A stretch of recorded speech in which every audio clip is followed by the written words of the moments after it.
नमस्कार दोस्तों, आप लोग देख रहे हैं आरिस भोजपुरी। सब्सक्राइब नहीं किए तो सब्सक्राइब कर लीजिएगा। दोस्तों बता दें कि खेसारी लाल यादव जी का बहुत ही जबरदस्त गाने का जबरदस्त पोस्टर आ चुका है, आप लोग अपने मोबाइल की स्क्रीन पर देख सकते हैं। दोस्तों बता दें कि इस होली सॉन्ग का नाम है आपका तो टेढ़ा है।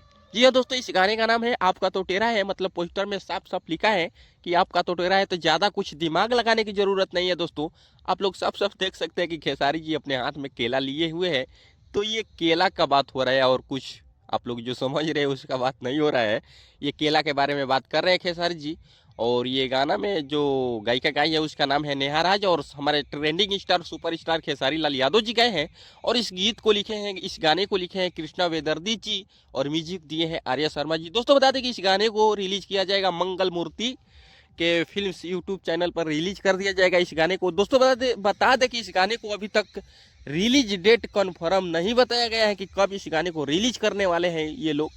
अभी ये गाने को कमिंग सून में रखा गया है। जैसे इस गाने का रिलीज डेट पता चलेगा तो मैं आप लोगों को जरूर बताऊंगा। फिलहाल आप लोग जानिए कि गाने का पोस्टर आया है जिस गाने का नाम है आपका तो टेढ़ा है। तो आप लोगों को ज़्यादा दिमाग नहीं लगाया है। दोस्तों इस गाने में केला का बात किया जा रहा है कि आपका तो टेढ़ा है, मतलब केरा। धन्यवाद, मिलते हैं किसी एक नेक्स्ट